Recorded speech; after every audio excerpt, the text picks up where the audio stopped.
여러분들은 자기 자신을 생각할 때 나는 이 완벽을 추구하는 사람인가? 아니면 그렇지 않은가? 어떠세요? 나는 그래도 일을 할 때 좀 완벽을 추구한다. 내가 좀 화장을 할 때 나는 좀 완벽하게 하고 싶다. 아니면 내가 어떤 일을 할 때 태도를 지닐 때 나는 가능하면 최선을 다하고 온전하게 하고 싶다라고 하십니까? 아니면 조금 여지를 남기고 조금 틀릴 수 있다라고 생각을 하십니까? 여러분 자신뿐만 아니라 아니면 타인을 생각할 때 아니면 여러분들이 직장에서 사업장에서 교회 안에서 여러분들은 남들과 그 일과 타인을 평가할 때 완벽해야 한다라고 생각을 하십니까? 아니면 그래 어느 정도는 좀 틀릴 수 있지 그럴 수 있지라고 생각을 하십니까? 우리들 대부분은 완벽한 것이 좋은 것이다 라고 생각을 하고 그렇지 못하면 부족한 것이거나 아니면 실패한 것이라고 생각을 할 때가 많이 있죠. 그런데 정말 완벽한 것이 좋을까요? 완벽주의의 함정이라는 말이 있다고 합니다. 뭐 대표적인 예로 제가 어떤 책을 보다가 찾게 된 것이 있는데 그 책에 뭐라고 있냐면 이 코로나19가 발생하기 전 대부분의 어떤 중공업 회사나 아니면 자동차 회사 이런 좀 부품도 많이 들어가고 어려운 이런 것들을 해야 되는 회사들이 무엇을 추구했냐면 적시 생산 시스템이라는 걸 추구했대요. 뭐라고요? 적시 생산 시스템. 특히 자동차 회사에서 이거를 많이 했다라고 합니다. 이 생산을 효율적으로 하고 기업의 마진을 남기기 위해서는 제품을 만들 때 자동차 하나를 만든다고 치면 거기에 들어가는 부품이 딱 맞게 준비되어야 한다라고 생각을 했대요. 만약에 볼트가 100개면 100개만 주문하는 것입니다. 어떤 엔진에 들어가는 어떤 부품이 필요하면 거기에 맞는 딱 만큼의 부품을 준비를 했다라는 것이죠. 그리고 그 부품이 재고가 쌓이지 않도록 딱 맞게 해가지고 그것들을 생산하는 것이 적시 생산 시스템이었다라고 해요. 그런데 코로나19가 터지고 공급망이 붕괴되기 시작을 했던 것입니다. 자동차에 들어가는 반도체, 브레이크 아니면 도료 같은 것들이 이제 딱 적시에 적당하게 적당한 양이 주문되어야 하는데 그것들이 잘 되지 않았던 것이죠. 그래서 결국 어떻게 됐을까요? 완벽주의, 효율성을 따지다 보니 결국 배달이 안 되고 운송이 안 되니까 자동차를 다 만들어 놓고 반도체 몇 개가 없어서 출고하지 못하고 계속 그런 일들이 밀리다 보니 비효율적이게 되었던 것이죠. 그리고 나서 이제 회사들이 생각을 바꿨다고 합니다. 조금 적시 생산 시스템, 완벽주의가 아니더라도 조금 비효율적이더라도 완벽을 추구하지 아니하고 좀 재고가 쌓인다고 하더라도 넉넉히 주문하고 알맞게 그것들을 생산하는 것으로 변화하게 되었다라는 것이죠. 여러분 사람에 있어서도 마찬가지일 것입니다. 이 세계적인 음악가들의 공연, 어떤 연주자들의 공연을 보면은 틀리는 경우가 있을까요? 없을까요? 제가 클래식은 잘 몰라요. 클래식은 잘 모르는데 재즈나 저는 이제 브루스 말고 이제 블루스, 흑인 음악 있잖아요. 블루스 이런 걸 좋아하는데 유명한 연주자들이 보면은 사실은 제가 귀가 좋은 편도 아닌데 앨범이랑 좀 다르다. 틀리는 경우들이 많이 있다고 합니다. 그런데 만약에 나 자신의 부족함 아니면 같이 연주하는 이들의 부족함을 봐서 내가 연주할 때 막 짜증이 나는 거예요. 그러면 어떻게 될까요? 아니면 다음에 내가 연주를 안 해버리는 것입니다. 왜냐하면 나는 완벽주의자니까.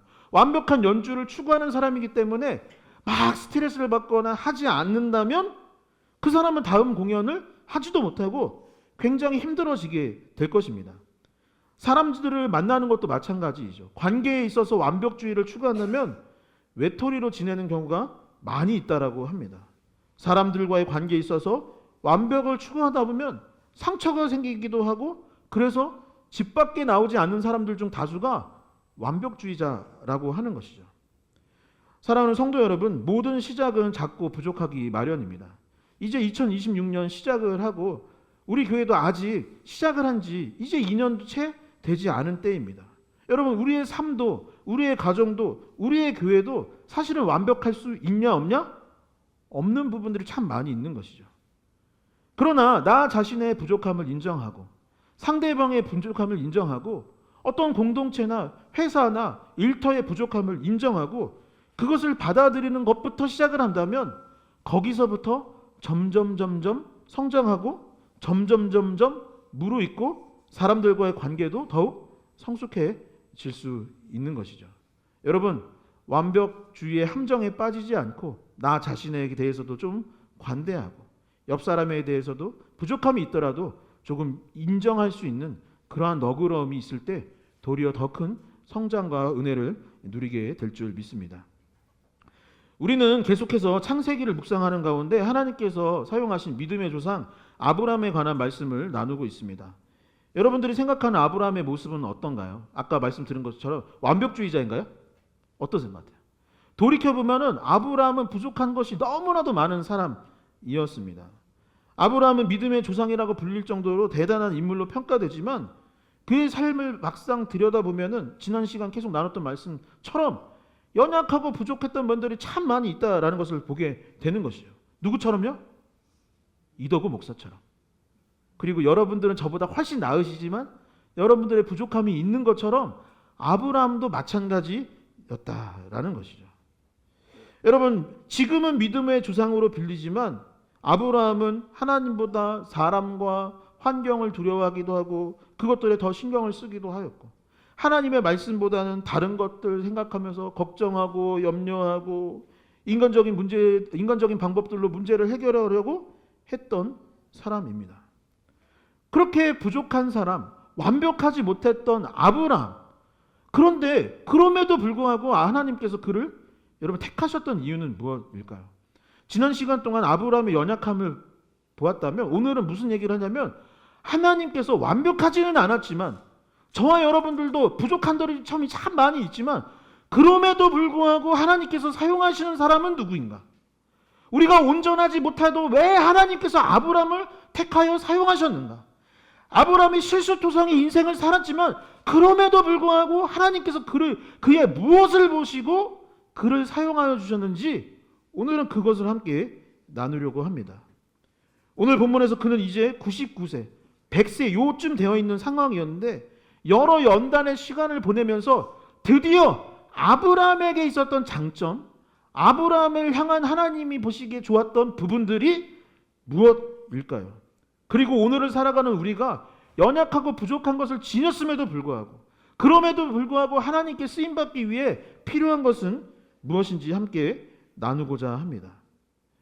여러분, 오늘 본문은 그렇다면 무엇을 이야기하고 있을까요? 완벽하지 못한 아브라함의 인생 가운데 하나님께서 그의 무엇을 보시고 그를 택하셔서 믿음의 조상으로 사용해 주셨던 것일까요?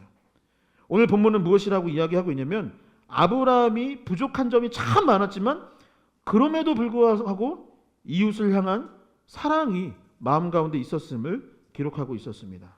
함께 고백해 볼까요? 이웃을 향한 사랑. 다시 한번 이웃을 향한 사랑. 여러분, 나그네, 나와 모르는 타인을 보았을 때 아브라함은 어떻게 하느냐? 그 사람들의 상황과 환경을 모른 채 하지 아니하고 그 사람에게 손을 내밀었더라. 비록 나와 아무 상관이 없는 모르는 나그네이지만 그를 선하게 대하였다라고 본문은 기록하고 있습니다. 창세기 18장 1에서 3절의 말씀을 함께 읽어보도록 하겠습니다. 1절에서 3절 같이 읽겠습니다. 여호와께서 마므레 상수리 나무들이 있는 곳에서 아브라함에게 나타나시니라. 날이 뜨거울 때에 그가 장막문에 앉아 있다가 눈을 들어 본즉 사람 셋이 맞은편에 서 있는지라. 그가 그들을 보자 곧 장막문에서 달려나가 영접하며 몸을 땅에 굽혀 이르되 내 주여 내가 주께 은혜를 입었사오면 원하건대 종을 떠나 지나가지 마옵소서. 아멘. 이 지난주 그 성도님들께서 배려해 주셔서 이제 사실은 교회를 이렇게 비우면 안 되는데 다들 아시겠지만 또 저희 가정에 힘든 일도 있었고 해서 좀 이해를 부탁드리고 이제 기도하러 갔었습니다. 그래서 기도 주간을 보냈는데 뭐 기도원을 갈까 어디를 갈까 하다가 또 이제 저희 처가가 전주예요. 아이도 방학했고 제 아내도 지금 집에서 쉬고 있어서 이제 처가에다 가족들을 맡기고 그 근처에 있는 전주 안디옥 교회라는 곳에 가게 되었습니다. 바로 이 사진에 있는 이 교회인데요. 제가 대학 다니던 시절에 교수님께서 너희가 목회하는 동안 꼭 본받았으면 하는 교회, 꼭 언젠가 한번 가봤으면 하는 교회가 있는데 전주에 있는 이 안디옥 교회를 한번 가보거라라고 이야기를 해주셨습니다. 그래서 전에도 몇 번 갔었어요. 몇 번 갔었는데 너무 좋고 또 배울 점이 많은 것 같아서 이번에도 또 가게 되었습니다. 지금은 그 제가 대학 시절에 그 교수님께서 알려주신 그 목사님은 은퇴하시고 새로운 목사님 계십니다. 그래서 현재 이 교회가 어떻게 운영되고 있는지는 사실 저는 잘 몰라요. 근데 그 오래전 원로 목사님 때에는 어떤 교회였냐면 예산의 대부분을 절반 이상이었대요. 제가 찾아보니까 60에서 70%를 선교비, 구제사역에 사용했다라고 합니다. 그리고 다른 교회들이 보통 이제 90년대, 2000년대 초반만 하더라도 요즘은 조금 덜한데 교회 건물 세우는데 굉장히 힘을 쏟던 시기가 있지 않았습니까? 한국교회가 건물 세워야 한다, 뭐 몇백억, 뭐 몇천억 막 이렇게 예산을 쓰던 때가 있었는데 이제 이 교회는 보시면 어떨까요? 이 옆에 교육관도 있고 그래요. 건물도 없는 것은 아닙니다. 후대에 세웠지만 원래 이 교회는 어떤 교회냐면 교회 건물을 세우는 것보다는 복음 전하고 이웃 돕고 선교하는 일에 힘쓰자며 건물도 미군이 사용하던 경납고, 이게 경납고래요. 예, 비닐하우스 모양처럼 생겼는데 경납고라고 합니다. 그리고 제가 오래전 갔을 때에 기억나는 게 뭐냐면 에어컨이 없는 거예요. 예, 에어컨도 안 놨었습니다. 에어컨도 안 놓고 선풍기 틀어놓고 여름에 선풍기 틀고 예배, 이 경납고에서 그 뜨거운 여름에 선풍기 틀면서 예배를 드리던 교회가 바로 이곳이고, 제가 이분 흉내 나다가 팔이 부러졌었는데 몇 년 전에 이 원로 목사님이 출퇴근하고 신방 다니실 때 자전거 타고 다니셨대요. 그래서 제가 자전거 타고 신방 가다가 여기 인천시청 내리막길 누가 흙을 뿌려놓은 거예요. 그래서 브레이크 딱 밟았더니 앞으로 확 돌아가지고 팔이 부러졌던 기억이 나는데 전주는 언덕이 별로 없더라고요. 아무튼 그랬습니다. 여러분, 이 교회에 대한 여러 좋은 이야기들이 전해집니다. 제가 단톡에도 하나 사연을 올려드렸었는데 또 다른 도둑 이야기가 있어요. 이 교회가 청빈한 교회, 돈이 될 만한 것들이 별로 없는 교회였습니다. 그런데 그렇게 가난한 교회처럼 보였지만 그래도 교회를 계속 24시간 개방을 해놨던 거예요. 사람들 지금도 마찬가지죠. 누구든 와서 기도하다 가라고 열어놨는데 밤에는 기도하는 사람이 좀 적지 않겠습니까? 아무래도. 그래서 한 도둑이 이 교회에 가서 물건들을 훔치려고 들어갔다라는 것이죠. 그런데 돈이 될 만한 것이 별로 없었던 거예요. 그리고 결국에 이 원로 목사님한테 잡혔답니다. 여러분, 목사님이 도둑 어떻게 했을까요? 저도 가끔 상상을 해요. 뭐 요즘도 이제 도둑질 교회 들어온다는 데서 저는 무슨 생각을 하냐면 이 교회에다 야구방망이를 하나 갖다 놓을까? 땅 때려줄까? 이런 생각을 했는데 이 목사님은 뭐라고 했냐면 얼마나 힘들었으면 교회 와서 도둑질을 했습니까, 형제님? 힘들고 어려울 텐데 제가 기도해 드리겠습니다. 뜻밖의 사랑과 대접에 충격을 받은 도둑은 그 후로 이 교회의 성도가 되어서 예배에 참여하는 그리스도인이 되었다라는 이야기가 전해집니다. 여러분, 아브라함은 완벽한 사람도 아니고 허점이 많은 부족한 사람입니다. 완벽주의자가 아니에요. 그런데 오늘 본문을 보면은 그에게 분명한 특별한 특징이 있었다라고 기록하고 있어요. 하나님께서 그를 사용하시니 온전하지도 못하고 완벽하지도 못하지만 그럼에도 불구하고 하나님이 그를 선택하시고 그를 사용하셨던 이유가 있었던 것입니다. 그것이 무엇이냐? 아브라함은 그럼에도 불구하고 이웃을 향한 마음, 나그네를 그냥 보내지 아니하고 그 나그네와 이웃을 선하게 대했던 모습이 오늘 본문에 기록되어 있는 것이죠. 아까 다시 한번 1절, 그 앞에 절을 볼까요? 뭐라고 되어 있나? 1절에서 3절을 보면은 날이 그때 당시에 더웠다라고 되어 있습니다. 그리고 지금 이 18장 말고 17장에서 아브라함이 그때가 몇 살이었냐면 99세였다라고 되어 있어요. 날씨도 덥고 이제도 나이도 많으니 여러 이유를 대면서 손님이 오거나 나그네가 왔을 때 아유, 저희 사람들 지금 더워 죽겠는데 남의 집에 와서 뭐 하는 거야?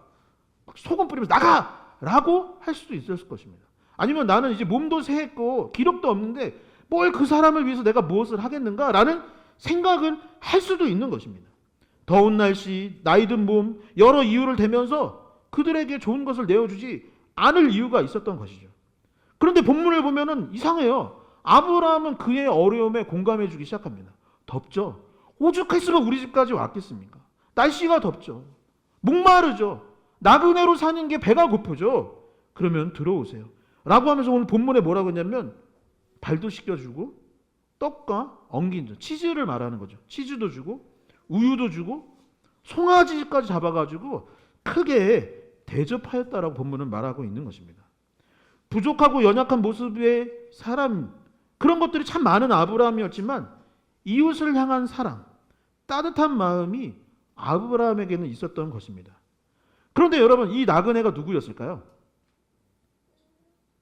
그냥 거렁뱅이 거지였을까요? 그렇죠.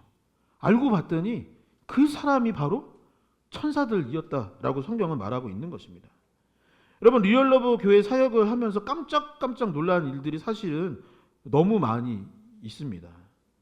과거에 누군가를 도왔던 일, 그리고 지금 우리가 누군가에게 사랑을 나누고 전하는 일이 사실은 너무 작은 일이고, 사실 우리 교회는 무명의 교회 아닙니까? 뭐 알려진 교회는 아니죠.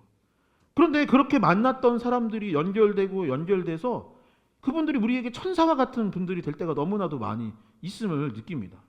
여러분들이 저에게는 어떤 존재일까요? 제가 개척을 하고 권사님 오시고 우리 안수 집사님 오시고 우리 형제 자매님들 오실 때 제가 어떻게 느끼는 줄 아세요? 주일 아침에 여러분들이 저 문으로 들어올 때 항상 느끼는 게 뭐냐면 약간 천사가 오는 것 같은 거예요. 천사가 와서 같이 예배드리, 집에서 거실에서 교회 시작하려고 했던 생각이 있는데 벌써 2년도 안 됐는데 이렇게 모여서 우리가 함께 예배드릴 수 있는 것이 사실은 저에게는 여러분들이 천사요. 사실은 여러분과 여러분들이 힘이 되어지고 도움이 되는 형제 자매들이 아닐까 생각을 합니다. 제가 그 안디옥교에서 기도하고 나왔는데 방송 3사 중 한 국영방송에서 연락이 왔어요. 왜 연락 왔을까요?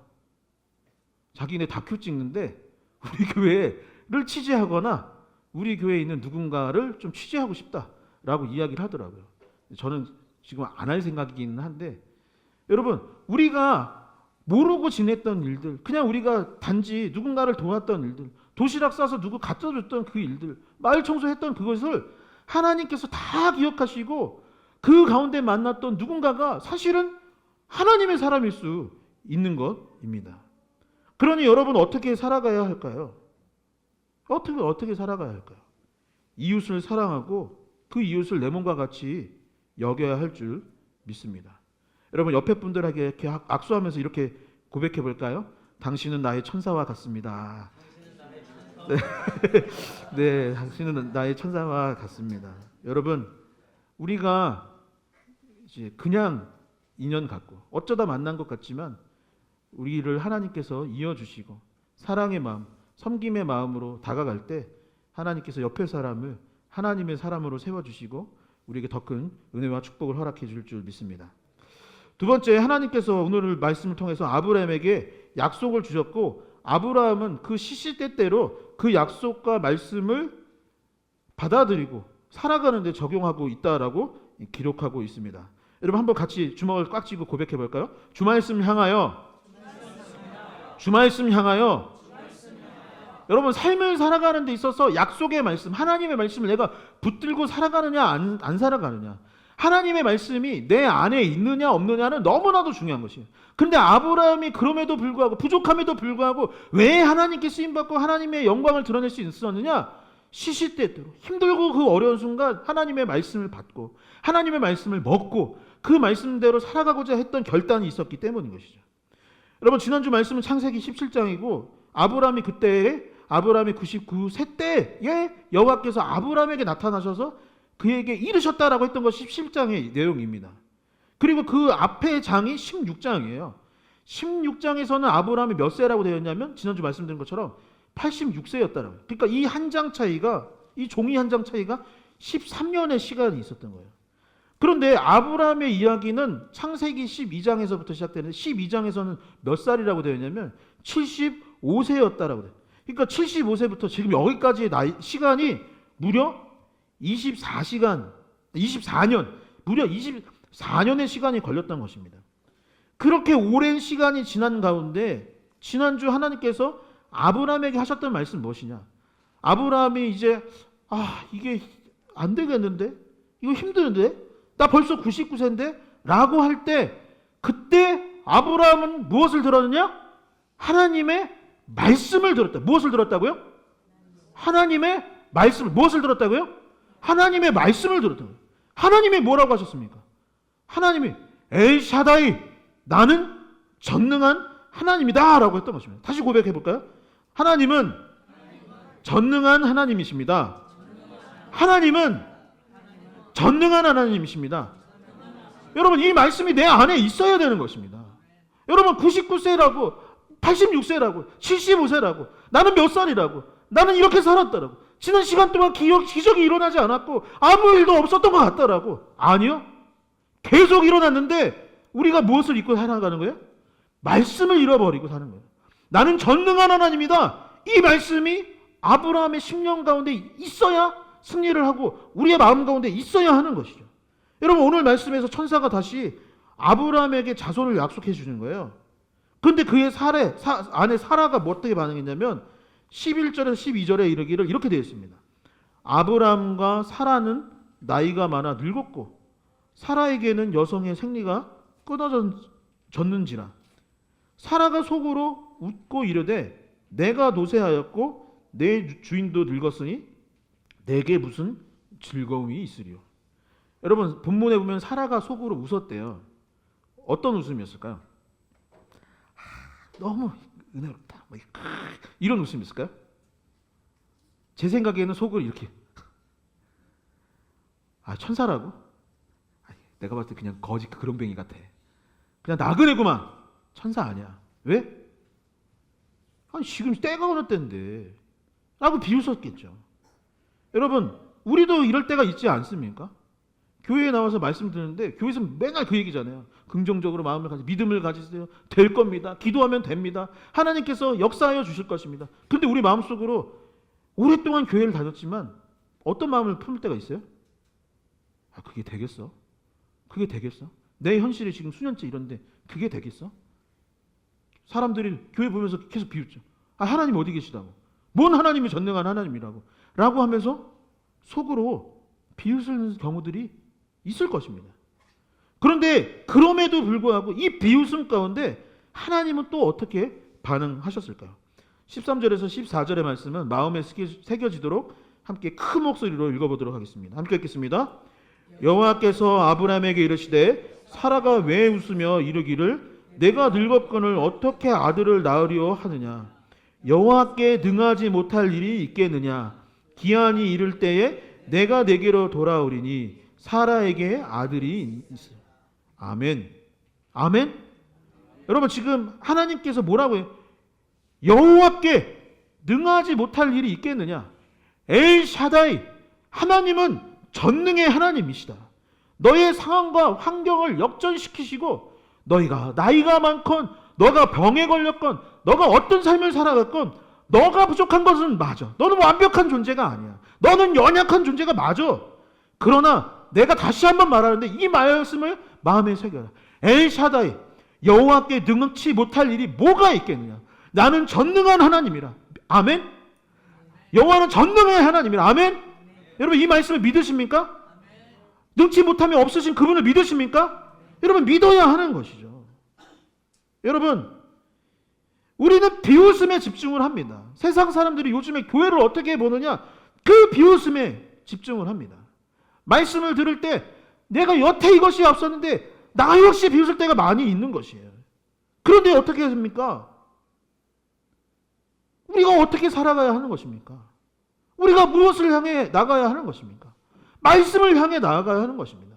비록 나의 처지가 현재는 부족할지라도 전능의 하나님께서 나와 함께하여 주시기니 여호와께 능치 못함이 무엇이 있겠느냐? 하나님께서 나를 도와주실 것이다. 아브라함의 특별함이 무엇입니까? 이 어려운 순간순간마다 하나님께서 말씀을 허락해 주셨고 그 말씀을 마음에 새기는 작업을 했기 때문에 아브라함은 한 발자국 한 발자국 더 나아갈 수 있었던 것이죠. 여러분, 밥을 먹지 않으면 죽습니다. 영적으로 우리의 영의 양식을 먹지 않으면 영적으로 다운되다가 결국엔 죽는 것입니다. 내가 과거에는 하나님을 열심히 믿었고 삶에 활력이 있고 힘이 있었는데 만약에 오늘 내가 그렇지 않다면 여러분 한번 돌이켜 보십시오. 지금 영적인 밥을 안 먹고 있기 때문일 수 있는 것입니다. 말씀을 들을 때 그냥 또 맨날 들었던 얘기지 하면서 그냥 넘어갈 수 있지라고 마음을 먹을 수도 있는 것입니다. 큐티 자료를 보내고 성경 읽자고 말을 하지만 그 음성을 듣지 않고 믿지 아니하고 있지는 아니하는지요. 여러분, 2026년 무엇을 결단하느냐? 이 약속의 말씀을 먹겠습니다. 이 약속의 말씀을 나의 삶 가운데 새기겠습니다. 나의 마음 가운데 새기겠다라고 결단할 수 있는 저와 여러분들 될 수 있기를 주님의 이름으로 간절히 축원드립니다. 마지막 세 번째, 아브라함은 세상을 향한 중보자였다라고 성경은 기록하고 있습니다. 아브라함은 하나님을 가까이 하였고 하나님을 향해서 무엇을 기도하였냐면 저 죄악으로 물든 멸망에 가는 세상을 좀 불쌍히 여겨주시고 그들을 구원하여 달라고 간구하는 중보자의 역할을 했다라고 성경은 말하고 있는 것이죠. 여러분, 우리가 아브라함의 이야기를 함께 나누며 이제 그 비중이 점점 줄어들고 있는 인물이 한 명이 있어요. 누구냐면 조카 롯이 처음에 같이 출발하고 이런저런 사건이 있었는데 시간이 지날수록 롯의 이야기가 점점 좀 빠지는 것 같아요. 그런데 여러분 14장에서 기억하실지 모르겠지만 그가 갔던 소돔에서 전쟁이 났던 거예요. 그래서 아브라함이 그를 구출해 줬던 기억 나십니까? 이 말씀이? 구출해 줬었어요. 그런데 지금 롯은 어디 갔을까요? 롯 어디 갔을까요? 구출해 줘서 아브라함이 거기서 소돔 그 전쟁터에서 데리고 나왔어요. 그럼 어디 갔을까요? 어디 가야 되죠? 삼천 옆에 있거나 아니면 뭐 어디 갔을까? 뭐 예루살렘 가거나 뭐 어디 가야죠. 영적인 뭐 예배 장소로 가야 되지 않을까요? 근데 롯 어디 갔죠? 본문을 보면은 롯이 어디 갔냐면 어디서 지금 다시 살고 있냐면 소돔과 고모라로 돌아가 있는 상태였던 것입니다. 그리고 천사가 나타나서 얘기를 했던 거예요. 이제 소돔과 고모라 전에는 전쟁 났지 이번에는 진짜 심판을 내릴 것이다 라고 이야기했던 것이에요. 여러분 함께 고백해 볼까요? 죄의 연속성.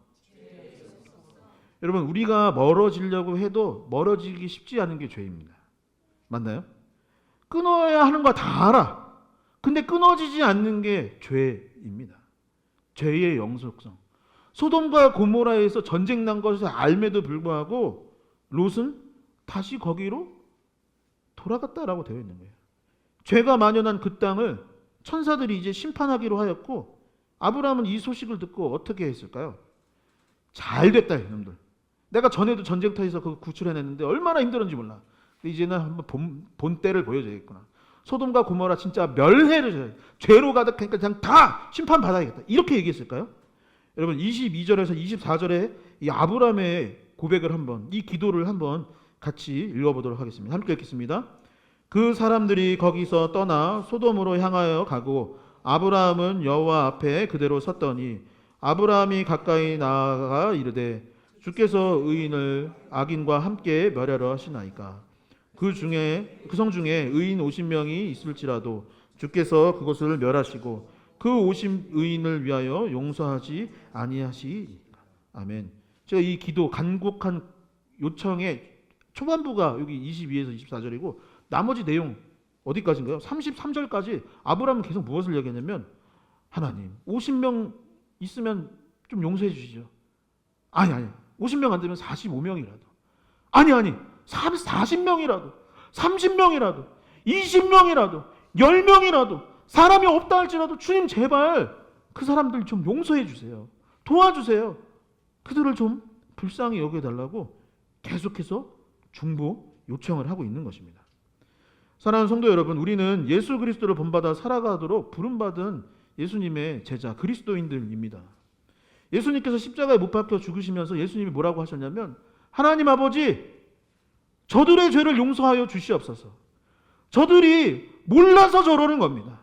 저들이 지금 무엇을 하는지 알지 못하니 그들을 좀 용서하여 달라고 중보기도 했습니다. 여러분, 우리도 그와 같은 중보자가 되어야 합니다. 하나님, 아무개 성도님 그 가정을 좀 돌봐 주시옵소서. 신앙을 잃어버리고 세상에서 방황하고 있는 내 친구가 있는데, 그 친구, 나의 친척, 나의 친인척들이 있는데 어렸을 때 같이 교회 다니는데 지금 예수님 안 믿고 있어요. 주님, 그에게 다시 믿음을 허락해 주세요. 저 형제, 자매가 제가 압니다. 오랫동안 기도했던 기도 제목들이 있습니다. 하나님, 제발 좀 그들을 도와주세요. 그 기도에 응답해 주세요라고 우리가 무엇을 해야 돼요? 중보 기도해야 하는 것입니다. 사랑하는 성도 여러분, 중보 기도하여서 그 형제가 응답받으면 누가 행복한 걸까요? 그 자매가 우리가 중보 기도하여서 하나님 응답해 주셔서 잘 되면 누가 잘 되는 것일까요? 사촌이 땅 사면 배 아파서 하나님 저만 잘 되고 저 사람은 잘 되지 말게 해주세요. 여러분, 하나님 나는 잘 되고 우리 나라는 좀 망하게 해주세요. 그런 마음으로 살아가야 하는 것입니까? 여러분, 나라와 민족을 위해서 기도해서 이 나라와 민족이 잘 되면 누가 행복한 거죠? 누가 행복한 거예요? 내가 행복한 거예요. 여러분, 이 지역사회가 잘 되고 어려운 이웃들이 회복되면 누가 잘 되는 거죠? 내가 잘 되는 것이에요. 저 나라와 민족, 나랑 상관없는 나라와 민족 같지만 여러분, 우리는 다 사실은 연결되어 있는 존재입니다. 저 나라가 전쟁을 멈추면 누가 잘 되는 것일까요? 우리가 잘 되는 것입니다. 그러니 아브라함은 무엇을 놓고 기도했느냐? 롯이 잘 되기를 놓고 기도했던 것입니다. 소돔과 고모라가 좀 용서함을 받기를 기도했던 것입니다. 여러분, 중보 기도할 수 있으면 참 좋겠습니다. 아브라함처럼 누군가를 위해 기도할 수 있는 저와 여러분들, 2026년 뭐 할 거냐? 무엇을 놓고 기도할 거냐? 나는 올해 형제 자매들을 위하여서 중보 기도하겠다라고 결단할 수 있었으면 좋겠습니다. 말씀을 정리하도록 하겠습니다. 여러분, 성경에 기록된 많은 사람들이 완벽하지 못했습니다. 도리어 모자르고 부족한 사람들이 성경에 나와 있는 인물들입니다. 연약하고 부족했던 것이 아브라함인 것이죠. 그런 부족함 중에도 아브라함은 이웃을 사랑하였고, 또한 하나님의 말씀을 먹었고, 그 말씀을 비록 겨자씨만큼 작은 믿음이지만 그 말씀을 가지고 살아가려 노력하였고, 마지막으로 중보자, 중보 기도자로 살아가고자 했던 것입니다. 사랑하는 성도 여러분, 이 말씀에 기록된 아브라함의 이 선한 면을 기억할 수 있었으면 좋겠습니다. 그리고 예수 그리스도께서 그러셨던 것처럼 우리도 이웃을 사랑하고 또한 중보기도하며 하나님의 말씀을 신뢰함으로 살아갈 수 있는 그러한 귀한 주님의 자녀들 되기를, 그러한 교회 공동체가 될 수 있기를 간절히 축원합니다. 축원합니다.